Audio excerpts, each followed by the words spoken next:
জুলাই বিপ্লব যারা করেছে তারা বাংলাদেশে জুলুমতন্ত্র কায়েম হতে দিবে না।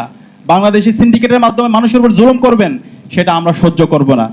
আমরা অনুরোধ করব, যারা বিপ্লবে অবদান রেখেছে, যারা বাংলাদেশপন্থী রাজনীতি করে, যারা এখানে ইনসাফ কায়েম করতে চায়, যারা স্বাস্থ্য সেবা সকল নাগরিকদের সুরক্ষা নিশ্চিত করতে চায়, তাদেরকে মেধার ভিত্তিতে তাদেরকে সব জায়গায় প্রদান করতে হবে।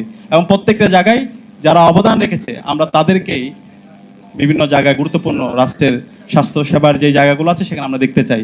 এবং একই সাথে আমরা আজকে দেখতে পাচ্ছি এতগুলো মানুষ জীবন দিল, 55 বছর জুড়ে আমরা এত স্ট্রাগল করছি, এবং সর্বশেষ বিপ্লবে আমাদের এত 2000-এর অধিক আমাদের ভাই বোন শহীদ হলো, 40,000 আমাদের ভাই বোন পঙ্গু হলো।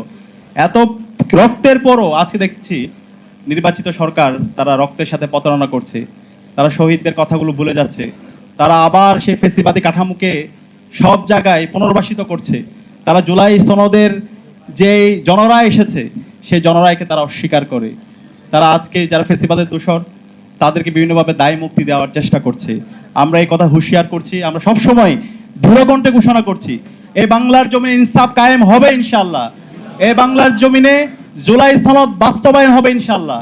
এই বাংলার জমিনে আগামীর যে বাংলাদেশ হবে সে বাংলাদেশ হবে আবু সাঈদের আকাঙ্ক্ষার বাংলাদেশ, শহীদ আলী রায়হানের ইনসাফের বাংলাদেশ ইনশাআল্লাহ। সুতরাং যারা এই জুলাই সনদের সাথে, শহীদদের রক্তের সাথে যারা প্রতারণা করবে তারা ধুলোর সাথে মিশে যাবে, এবং যারা সততা এবং দক্ষতার সাথে যারা ইনসাফের পক্ষে থাকবে, যারা জুলাইকে ধারণ করবে, যারা শিরদাঁড়া উঁচু রাখবে, ইতিহাস সবসময় তাদেরকে শ্রদ্ধার আসন আসীন রাখবে। এবং এই বাংলার জমিনে ইনশাআল্লাহ আগামীর যে বাংলাদেশ, সে বাংলার জমিনে ইনসাফ বিজয় হবে ইনশাআল্লাহ। আগামীর বাংলাদেশে আমরা দেখতে পাচ্ছি ইনশাআল্লাহ যেই জেনারেশন জুলাই বিপ্লব করছে এই জেনারেশনের ইনশাআল্লাহ নেতৃত্ব দিবে। আমাদের মুরব্বী জেনারেশন এখন যারা আছে রাজনীতিবিদদের মধ্যে, তাদের আমরা বিভিন্ন ধরনের দাম্ভিকতা দেখতে পাই। তা আমাদের কাছে মনে হচ্ছে তাদের এই দাম্ভিকতা, তাদের এটা পতনের কারণ হচ্ছে। আমরা তাদেরকে বলবো সুযোগ আছে, শেষ সময়ে এসে আপনারা এমন কোনো কাজ করেন না যার মাধ্যমে হাসিনার যে পরিণতি হয়েছিল, আওয়ামী লীগের যে পরিণতি হয়েছিল, তাদেরকে যেভাবে সবাই ঘৃণা করে আপনাদেরকেও যেন আজীবন সবাই এরকম ঘৃণা না করে। আমরা চাই, আপনারা ভিকটিম ছিলেন, 16 বছর লড়াই সংগ্রাম করেছেন।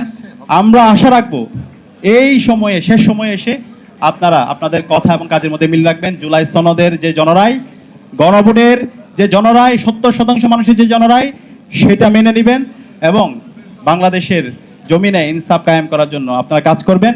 এবং অন্যায়ের বিরুদ্ধে, জুলুমের বিরুদ্ধে, এবং শিক্ষা খাত থেকে শুরু করে স্বাস্থ্য খাত, সেখানে যে সীমাহীন সিঙ্গেল সেটাকে ভেঙে দিয়ে সব জায়গায় ইনসাফ কায়েম করবেন। আমি আজকের এই আয়োজনের জন্য ন্যাশনাল ডক্টর ফোরামের সর্বপর্যায়ে নেতৃবৃন্দ এবং ডাক্তারকে ধন্যবাদ জানাচ্ছি। আমরা আশা করছি ইনশাআল্লাহ এই বাংলার জমিনে ইনসাফ কায়েম করার জন্য আমরা সর্বস্তরের পেশাজীবীরা একসাথে কাজ করে একটি বৈষম্যহীন বাংলাদেশ আমরা বিনির্মাণ করবো ইনশাআল্লাহ। আসসালামু আলাইকুম রহমতুল্লাহ।